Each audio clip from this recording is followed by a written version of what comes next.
Any sufficiently advanced technology is indistinguishable from magic. Welcome, everybody, to this episode of Into the Impossible. I just finished recording the episode you're about to listen to. I want to say that this was a very interesting conversation for me. I had not yet had on someone with the experience of commanding a $2 billion vehicle, and then such as the USS Santa Fe, which was Captain Marquet's previous assignment. And yet he has this humility, servant leadership trait that's allowed him to really speak to the hearts of the people that he works with. He's working now as a consultant advisor. I want to really just say how much I appreciated his time. And his team has graciously allowed us to have a giveaway for residents of the United States, or air post office boxes if you're in the military. So we have a lot of military guests on the show. You will hopefully have a link that you can download and give for a giveaway of Captain Marquet's book, his new book, Leadership as Language. I have it on audio and on and in the physical world right here. I'm going to give an introduction to him. I didn't want to spend his valuable time reading his introduction because it's so extensive. I'm going to do it now. So L. David Marquet is an author. He's a student of leadership and organizational design. He's a former nuclear submarine commander and was named one of the top 100 leadership speakers by Inc. magazine. David is the author of the Amazon #1 bestseller, Turn the Ship Around, and Turn the Ship Around workbook. I have not read that, the workbook, but I'm actually going to pick it up right now. David's recently released book, Leadership as Language, is a Wall Street Journal bestseller. David Marquet imagines a workplace where everyone engages and contributes to their full intellectual capacity, a place where people are healthier and happier because they have more control over their work, a place where everyone is a leader. And just breaking away from the publicity materials that his team sent me, there's really a special message encoded in this podcast, and maybe even in the book, which is his life's mission. You'll tune into the end of the podcast. He'll talk about why this book is so important outside of leadership. And it really touched me to hear his response. So stay tuned for that. David's a 1981 U.S. Naval Academy graduate, and he served in the U.S. submarine forces for 28 years. After being assigned to command the nuclear-powered submarine, the USS Santa Fe, which was then ranked last in retention and operational standing, he realized the traditional leadership approach of take control, give orders, would not work. He turned the ship around by treating his crew as leaders, not followers, and giving control, not taking control. This approach took the Santa Fe from worst to first, achieving the highest retention and operational standings in the Navy. After Captain Marquet's departure, the Santa Fe continued to win awards, promoted a disproportionate number of officers, and enlisted men to leadership positions, including 10 subsequent submarine captains. And I could tell it was one of his highest honors for him, that he not only had many followers, but he created many more leaders. And in the previous book, in this book, there's a foreword by Stephen Covey, who I believe has since passed away, unfortunately. And this book says, I don't know of a finer model of this kind of empowering leadership than Captain Marquet. And in the pages that follow, you'll find a model for your pathway. It's also by Joe DeBono. He called it The Hunt for Red October meets Harvard Business School. Simon Sinek said David Marquet is the kind of leader who comes around once in a generation. So this book is really a precursor. I would read this first. If you're going to read it, maybe get the workbook. I'm going to go buy that now. I'll put links in the show notes so you can get it too. And then remember to enter into the contest. I'll promote that on social media, and he will as well. And then just lastly, the team sent me what is the message of this new playbook for leaders called Leadership is Language. And really, he says it's time to ditch the industrial age playbook of leadership. This book provides a structure as well as specific language for dramatically improving decision-making and execution for teams. In addition to being a Wall Street Journal and Washington Post bestseller, Leadership is Language has been named the Business Book of the Month by the Financial Times. So I think what was so exciting for me to talk about him, and obviously talk about scientific leadership, academic leadership, is this notion that we're all leaders and we can lead at any level, and the ways and tools that he describes and how to do that are actionable, and you can do that at any level, in your family, in your friends, in the military, even if you're not, chairman of the Joint Chiefs of Staff, you can do it. And he really gives you in this new book, Leadership as Language, the number one tool, which is this unique ability that human beings have to communicate. And so I hope you'll enjoy this episode with Captain L. David Marquet, U.S. Navy retired. And I hope you'll enjoy, subscribe, comment, all those good things. Keep this podcast going. Let me know what you like about it. And let me know what other guests you'd like me to have on the show. Thanks very much. Now, pleased to present Captain L. David Marquet, Leadership as Language on the Into the Impossible podcast. Welcome, everybody, to the Into the Impossible podcast. I am your lately very fearful host, as I say, Brian Keating, co-director of UCSD's Arthur C. Clarke Center for Human Imagination's Into the Impossible podcast, where we talk to great leaders and thinkers, scientists, artists, poets. Yesterday, Captain, you'll be pleased to know I talked to a NASA astronaut. My second one, the first one I talked to, Dr. Jessica Meir. I talked to from the International Space Station, but you're also calling in from where Nicole Stott, astronaut Stott, that I spoke to yesterday, called in from, which is Florida. So first, Captain, how are you doing in Florida? Good. I'm fine. I'm like being home. I'm an introvert and a geek. So hey, this is great. That's like Montezuma's Revenge or something. It's I told you guys it was scary getting together with people. Yeah, I know. I was thinking, well, for a lot of our friends, I always joke, how do you know if a scientist is an extrovert? Because he looks at your shoes instead of his own shoes.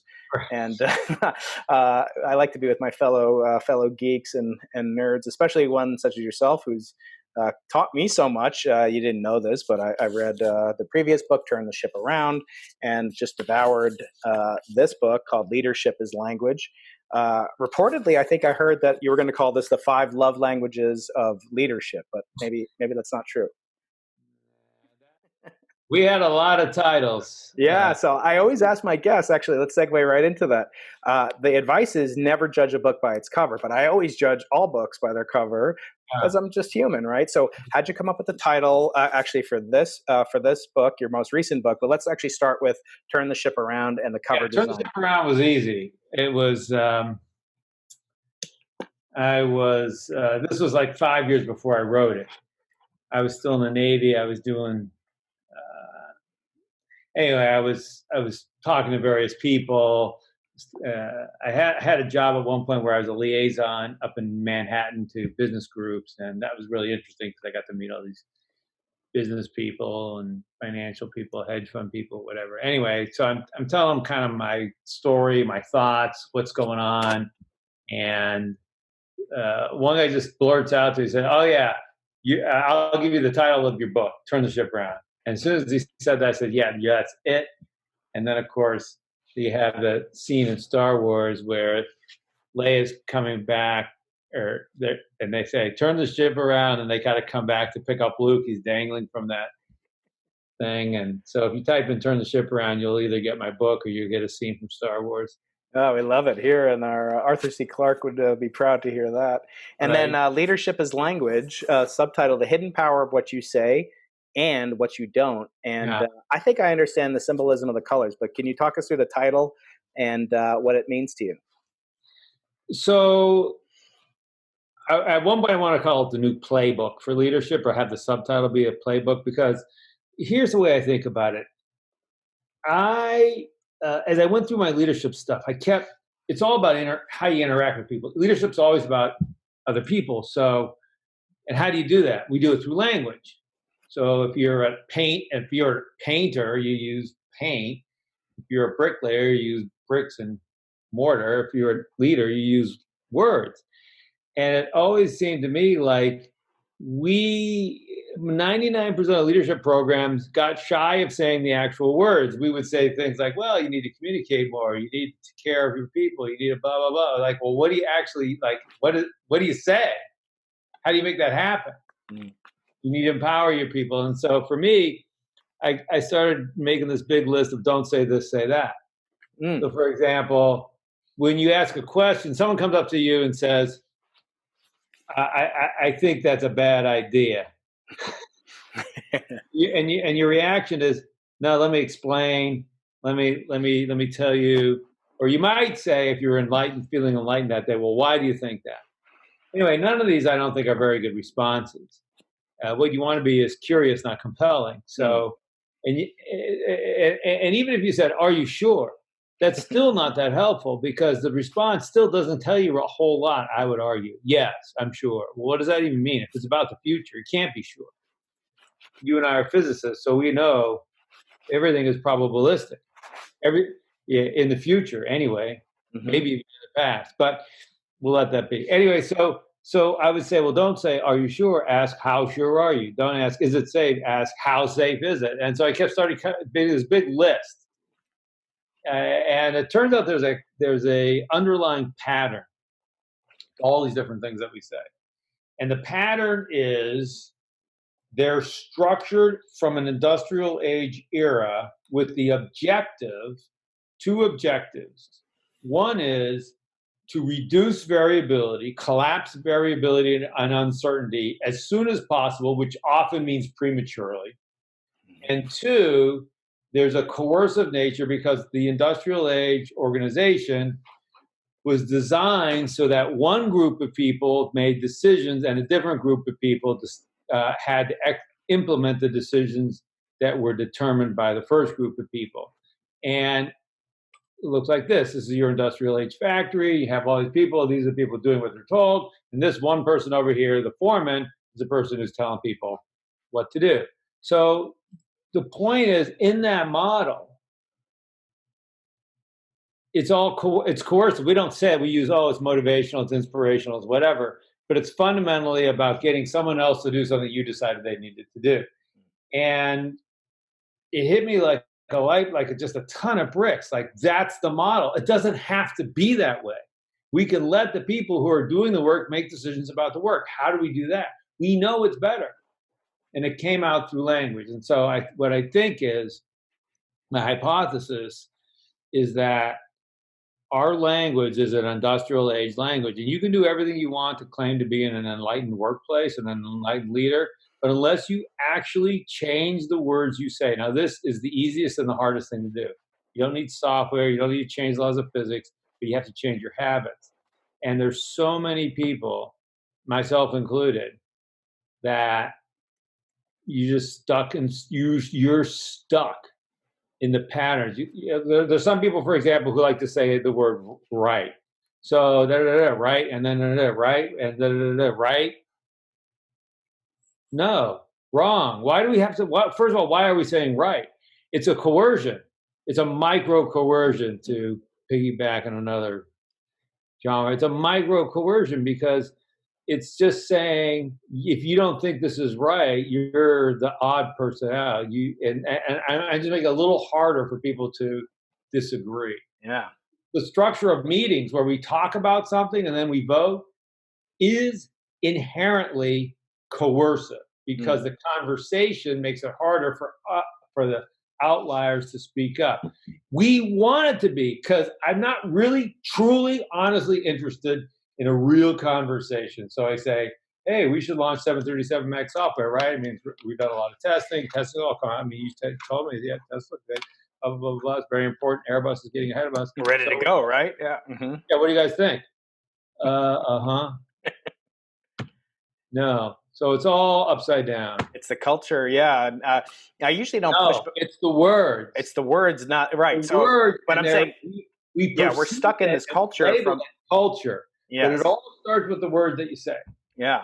So I'm an educator. My day job is an educator. My night job is doing podcasts.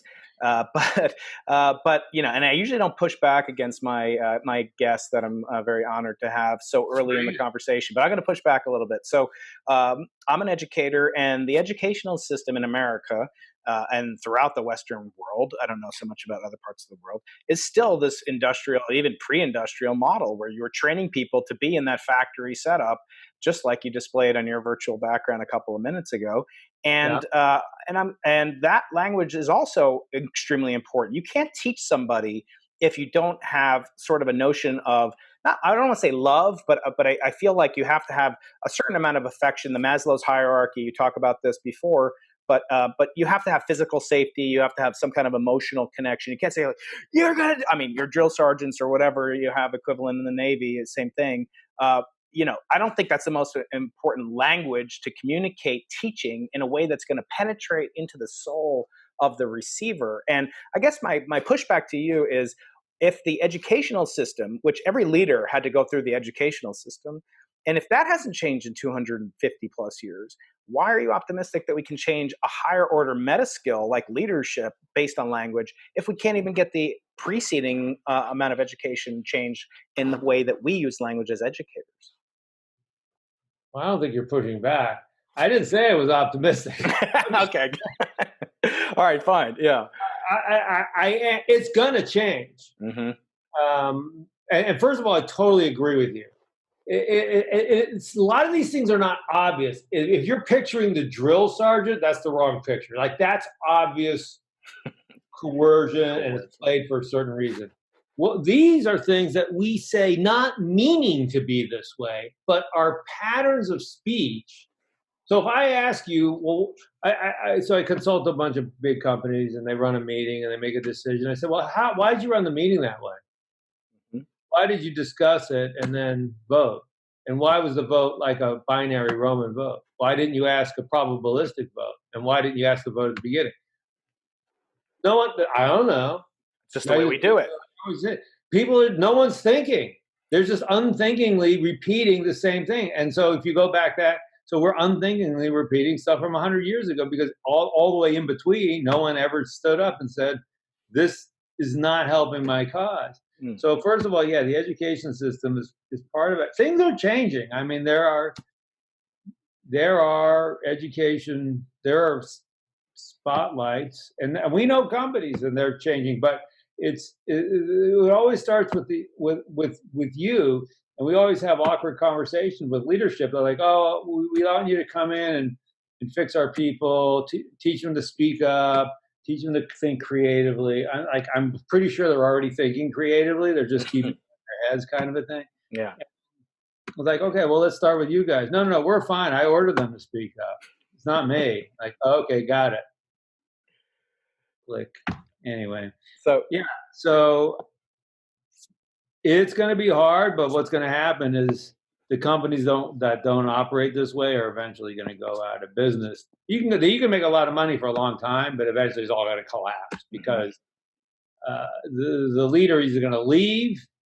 So the leader could create a system where I'm the key decision maker, like Jack Welch, and you can tell these people, because it's a very personality based thing. Jack Welch is name one of the vice presidents. Right.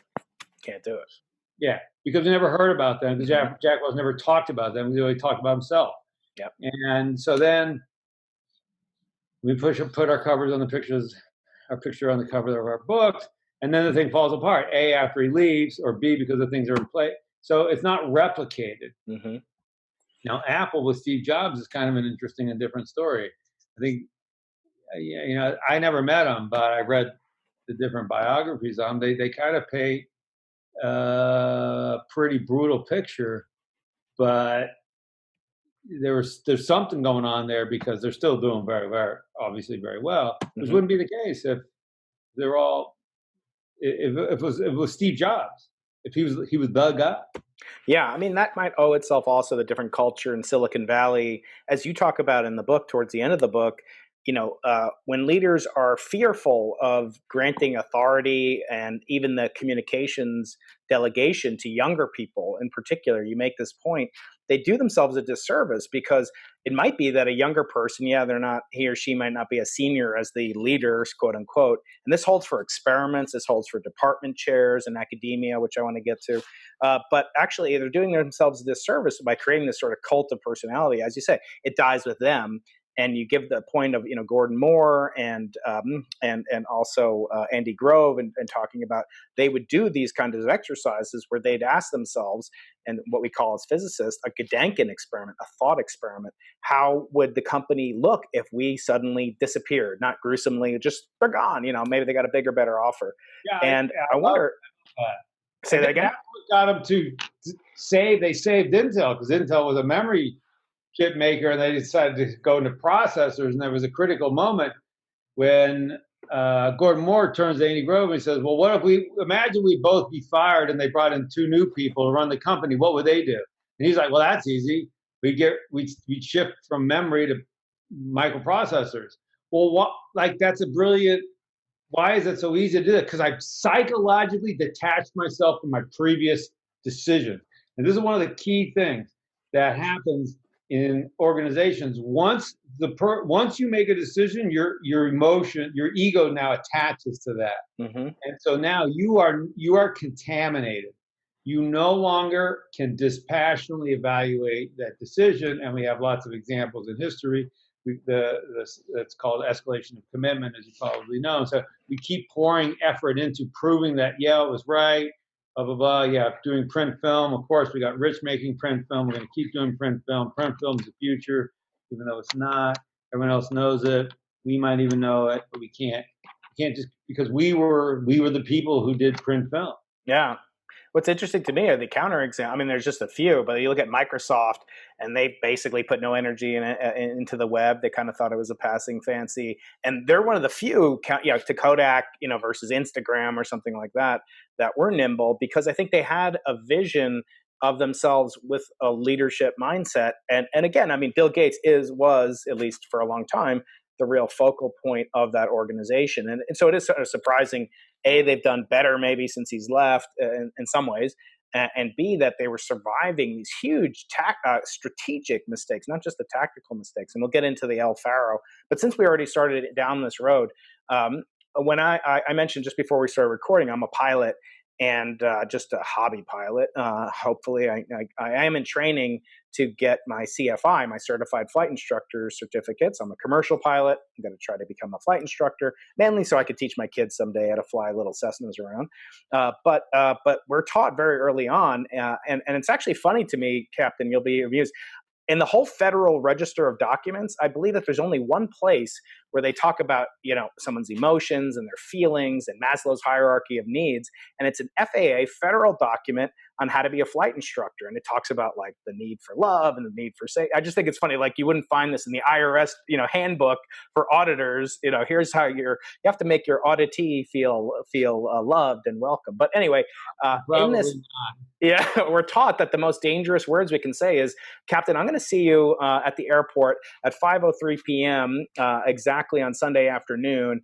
Don't be late. I'm not going to be late. It's called get there-itis. And I feel like that's another name maybe for this escalation of commitment. It's sort of a sunk cost fallacy. With pilots, it's extremely dangerous because we'll just get tunnel vision. We'll just ignore the weather. Oh, there's a huge cumulative buildup over there. Oh, there's the airport's got a NOTAM. There's a TFR, the president's. And we just ignore it. We have to be there because I made this commitment, that I'm going to meet the captain there. And I don't want to be late. And I get my ego invested in it. And I think these biases that you talk about in the book, they're so pernicious. And yet I just feel like they're hardwired. Maybe this is another thing that we're both not optimistic about. I don't know. But these things are so hardwired in that we have names for them, these fallacies and biases. Are you sanguine at all that the human mind, especially in a leadership, high stakes, corporate world, or even academia, that we can overcome these lizard-like reactions that our brains all are subject to? Yeah, so the play the play you're describing, we call Obey the Clock. We have clockwork. We clock, many people still clock in and clock out. Why? Because it's an industrial age construct. It was about obeying the clock. Now, the problem is when you're obeying the clock, as you know from flight instructor, your brain, exactly how you described it, you get tunnel focus and you don't, it's not like you see the clouds and you say, no, I'm not going to pay attention to the storm, to the weatherhead over there. It's like you don't even see it. And so what you want to do as a leader is control the clock, control it for your team. The leader's the one that's got to say, all right, everyone stop, put your pencils down. And we now need to raise our heads and turn left and right and scan the horizon and decide what to do. Then we'll go back. It's good to be focused and committed on the work for bulk periods of time, but be super focused. what happens is organizations don't define, this is a focus time, this is broad perspective time. So what happens is, while I'm focused, I need to reserve a little bit of my cognitive ability to be scanning. So I'm only 90% into it. And because it's only partly out of it, then I'm liable to miss stuff. And then there's no rhythm. So the whole thing about the new book is, in these plays, you got to be laser focused, but then super broadly looking at the horizon. But there was something else you said that. What was the last thing you ended up with? Just psychological biases that we're all subject to, and Oh yeah, yeah. So look, so we have instinctive responses to things, and as the world gets more and more complicated, your million years of DNA has no chance contact to this thing. Mm-hmm. So what's happening is our biological wiring is many times needs to be overridden by a more level-headed cognitive thinking. Kahneman talks about system 1 and system 2. It's not just Kahneman, but it's a common, like we have our instinct, immediate reaction. I'll give you an example though. Racism. We're wired to be suspicious of people from the other tribe. Someone who looks differently than me, that's a marker the person's from another tribe. Now, we as a race, have been working diligently, in my opinion, not some more than others, to create systems to make it fair for everybody, because we recognize, the conscious brain recognizes that's evil. That's not good. Mm-hmm. There's no reason for me to be suspicious of this person. And so I have some of this instinct, but then I have to override it as a human. And in our policies, we say, well, I can write policies when I'm in calm, clear, cool, collected thinking mode. I'm not in a dark alley. I don't have my primordial fears triggering behaviors. And so then I can write policies that will help me not fall into these traps. So anyway, it's like maybe it's taken longer than it should have. Mm-hmm. But just like I think we can be better. But there is some deep down wiring that is no longer helpful for us. And 10,000 generations from now, it'll be gone. Right. We got a lot. We got to get from here to there. What do you make of this? Say we're speaking to a young middle manager or associate professor, somebody who wants to move up in the corporate or academic ladder. There are all these gatekeepers ahead of her, and she's not really in charge of her own destiny. So she may read these books and just benefit as I did. I'm blessed to be, co-leading with some of the most brilliant scientists around this huge, $100 million project called the Simons Observatory in the high Atacama Desert of Chile. And those people are so brilliant, my co-leaders of the experiment and all the people that work for us. Let's say somebody has a suggestion. They may be a graduate student. They may be an assistant professor, lower in the pecking order, equivalent to a, lieutenant or captain, or not a captain and not in the Navy, obviously, but lieutenant commander or something like that, but not at the level where they can actually turn the ship around, so to speak. What do you make? Like, it's frustrating when I remember what it's like. I know more than this person, and yet they knew me when I was what do you call the ensigns, the pukes, or whatever you call the scallywag. I don't even know, but they knew me when I knew nothing. And so, how are they ever going to revise that image, that mental model that they constructed, which is another bias? But how can you actually empower somebody in minimum? Or I guess what I'm asking, are these books only for like the Jack Welches? They should have read this book. Or how can someone who's not in the apex of the pyramid yet, how can she make a change and effectuate the great wisdom of the books?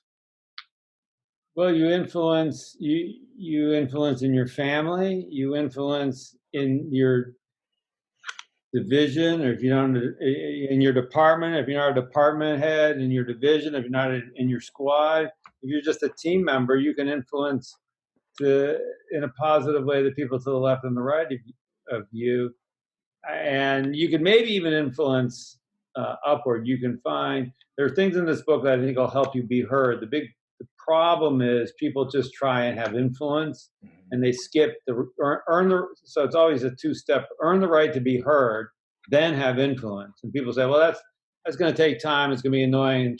They should just trust that I'm a brilliant genius and smarter than them, and they need to listen to me. Nah, it doesn't work like that. So step one, earn the right to be heard. Step two, have influence. So therefore, if you deal with human beings in your life, then there's something in here for you. Yeah. We have a lot of people talk about in how this works in their families. Mm-hmm. Yeah, no, I can definitely see that. I mean, I was just after reading the book yesterday, I was talking to my oldest son, and he's really interested in these podcasts and so forth. And he's like, what makes a good interview, Dada? And I said, well, look at what God or nature, if you prefer, gave you. You have two ears and you have one mouth. And basically, it's a hint that you should listen, basically twice as much as you talk. So I hope I'm doing that. But I agree. When you say earn the right to be heard, that's really just like first you have to listen and then you can speak. So it's kind of like the 2-to-1 ratio, almost embodied exactly what you're saying. I want to talk, and then of course there's this notion you mentioned it in your book that leaders speak last, and it goes through with these tools. And I love the fact that you give not only the strategy, the kind of 30,000 furlongs, or I don't know what you guys talk about, but the really big picture view, we'd say 30,000 feet as a pilot, but you give the strategic overview, but more important, I think, are the tactics that you give.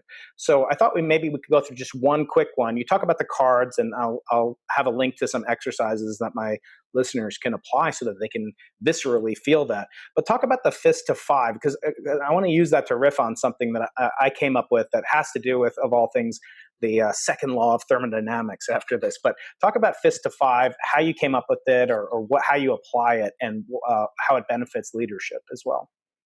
One of our clients is a global construction company, and for anyone in construction, and anyone can imagine a construction site, there's a lot of top-down, do-what-you're-told kind of stuff. And every morning the team gets together. So I would observe these meetings. And so one morning I was in Boston observing a meeting, and it was a bunch of carpenters. And the foreman walks in, and he's a little bit of a younger guy, but he takes a very gruff tone. He uses the F-bomb about 15 times in a 5-minute. So we're going to do this. You good? Go. Now, you good? That's not really a question. I wouldn't put a question mark after it if I were writing it. It means you better be good, and you're on your way. And no one had any questions. Then the head safety guy got up, and he asked 6 questions immediately in a row. Immediately went on to the next one. So you got the tools you need, right? You don't want anyone's hard hat to blow up, do you? And blah blah. Like, again, no one said anything. 40 people, no one said anything. And afterwards, I was like, were you really looking for responses to those questions? Well, yeah, they're just, the problem is these are these binary questions. Is it safe? Is it safe? Yeah. Are you sure? Yeah. So you got to say, how safe is it? So we changed it. So on the construction site, because literally no one's going to say, it's not safe to work today. We have a storm blowing in. We have 5 new people. We're going up on the 3rd deck. There's no railings. It's not safe. But if you ask every day, you say, how safe is it? 0 to 5. And people are going 5, 5, 5. And then one day they say 4. It's easy to do that. Mm-hmm. Now you're like, oh, something's changed. Mm. We were talking to a doctor's organization in Seattle. So this is when COVID hit. And one enlightened doctor started asking her team. The rest of them were like, you guys are good, right? You're good, right? And they would all say, yeah. They would all pretend to be good. They weren't good. They were nervous. Some of them had when they had elderly parents, they would go home. So they'd be exposed as healthcare workers. They would go home, interact with elderly parents. They were super scared. So this one doctor says, "How safe do you feel? Not are you safe?" Mm-hmm. And they're putting up. One person puts up a 0. That takes guts. I mean, you just put up a 3, but it's 0. She said, "First of all, thank you. You're the first person ever asked me that." And number 2. And she told a story. It was with this. My mom lives with me. If I get sick, she's going to die. And I will know that I killed her. Mm. Can I work Can I do something anyway? So the idea. So that's fist to 5. You got to ask her questions in a probabilistic way. We say start the question with the word how. Mm-hmm. How sure? How safe is it? Don't tell people just so that'll make your questions better. Right.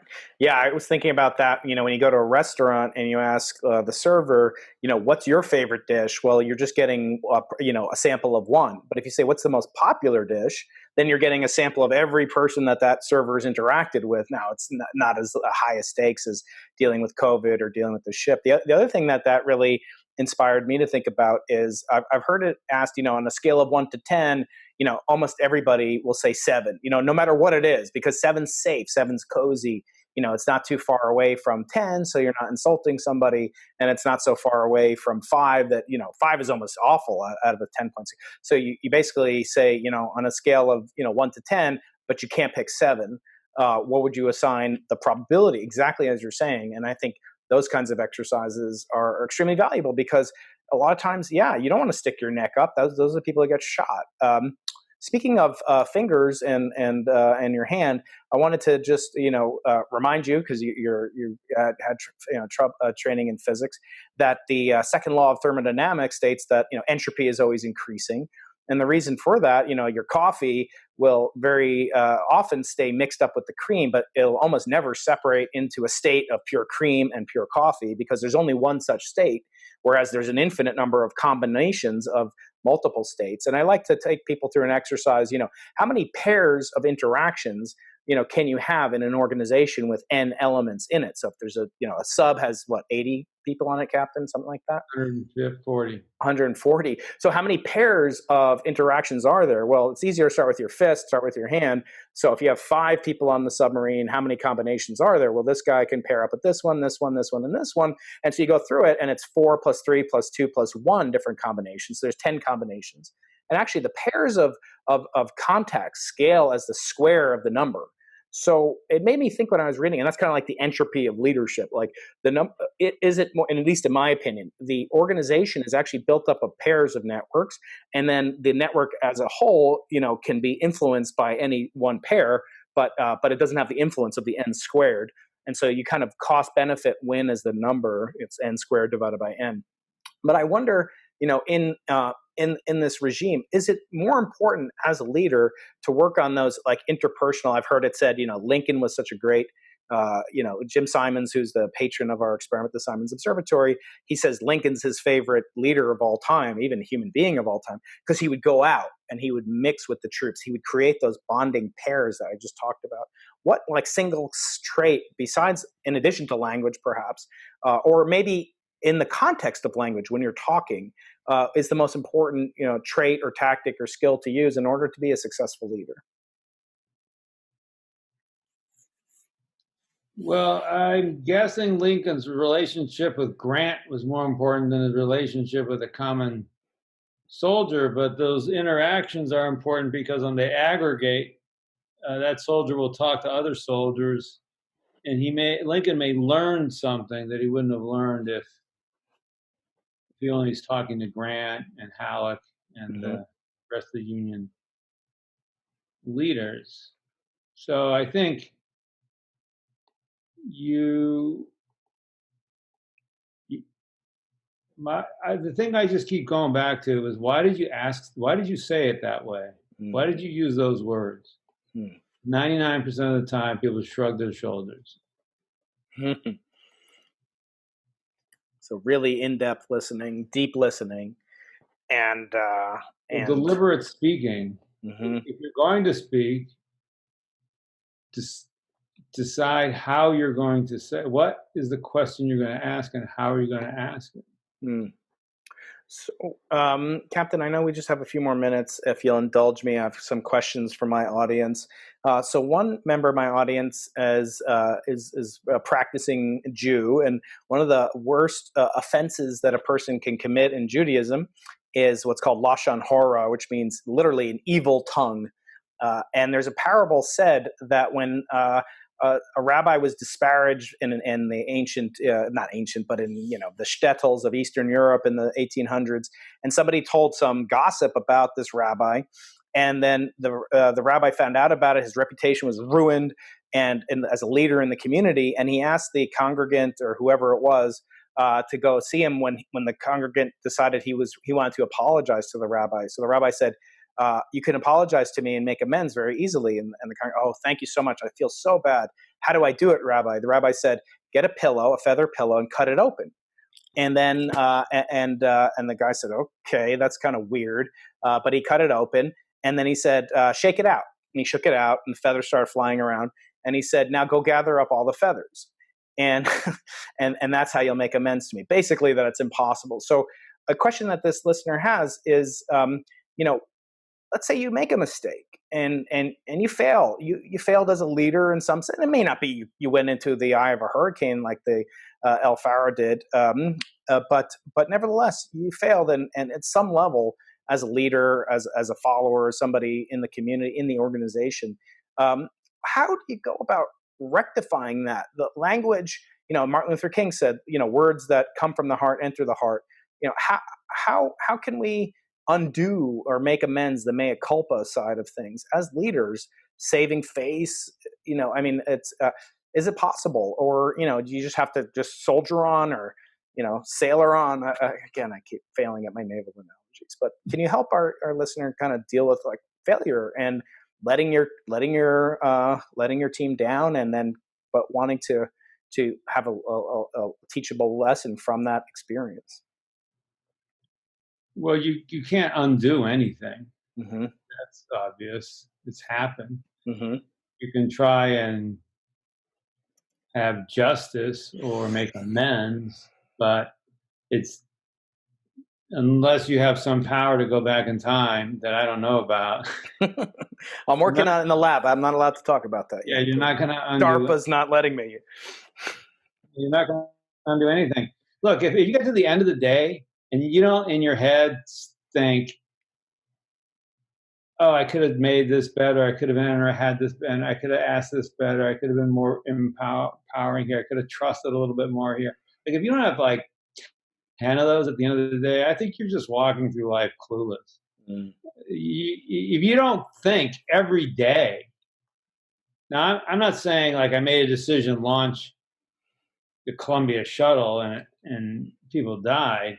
It doesn't need to be that dramatic, but you can make it better. You can be better every day. Mm.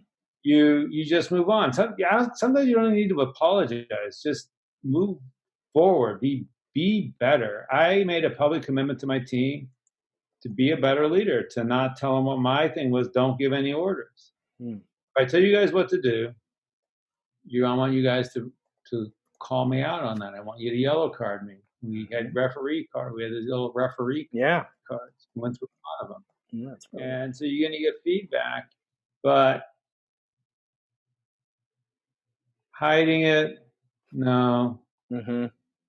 You're not going to want to. Mm-hmm. They're going to be dysfunctional. Look, whatever behavior you do, they're going to do. So if your team makes a mistake, do you want them to come tell you about it, or would you rather they just hide it? Yeah. Okay. You whatever behavior you do, they're going to do. So if you make a mistake, you come clean. You say, "Hey, I could have done better. I wasn't in a good frame of mind when I was running this meeting.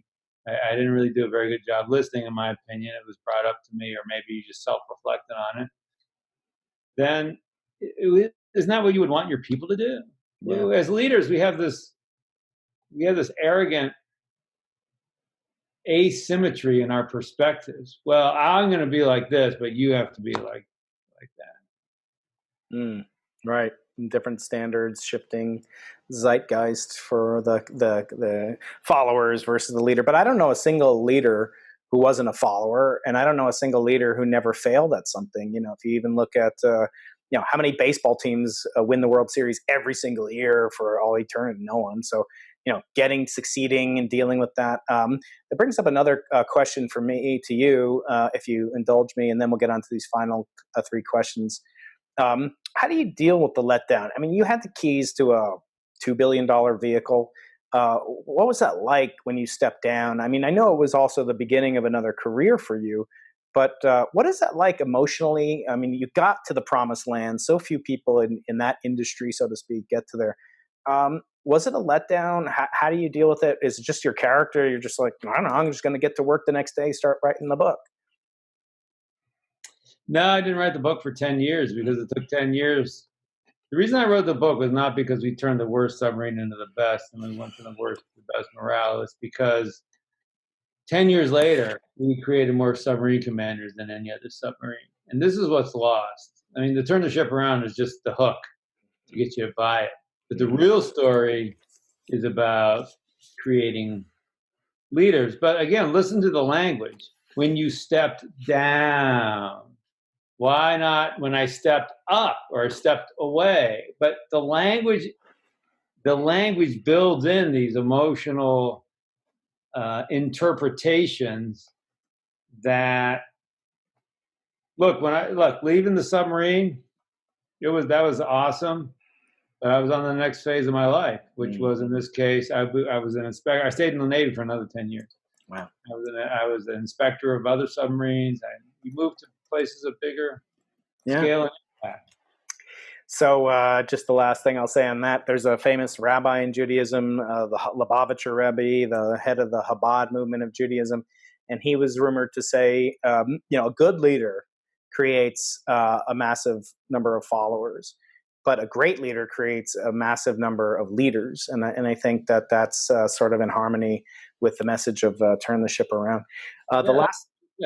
Good leaders create more leaders. Yes. Here's a question. Following what?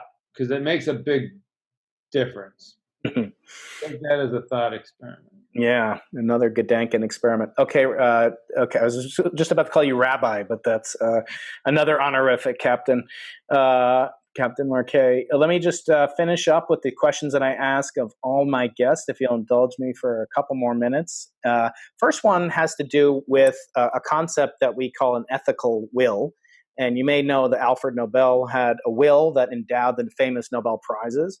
And in that will, he said the prizes should go for the greatest discovery or invention in physics, chemistry, etc. But he also said that the award should be for something that benefited mankind. In other words, the will was not just a material will, giving away his Swedish kroner, but it was also an ethical will. It was giving wisdom or advice or conveying a message to humanity that he most wanted them to adhere to. And in fact, that lesson has probably been heeded more than the impact of his financial munificence. So I want to ask you, Captain, if you're going to leave an ethical will, not your material will, what would you leave as a wisdom, as a brief inheritance to future generations that you've accumulated from your wisdom or advice so far on this planet? I want work to not suck for so many people. I want people to be able to go to work. I want people to be able to be fully human, say what they think, not worry about being judged, not feel psychologically safe, not worry about being second guessed, not worry about being judged based on how old you are or the color of your skin. And to go home free of toxins and free of stress so that you don't carry that out on your family. And the problem isn't evil people. There are a few evil people and we'll get them sorted out. But the problem is the vast majority of people who are just doing the same thing that their grandparents did, which was okay for their time, but we can do so much better now, and we're not. Yeah, I'm kind of hoping that this book, as I said, there's more people that go through the education system that become leaders, but maybe the top-down approach isn't working. Maybe we can change education if we change our leadership models, and language is the first step, as you point out.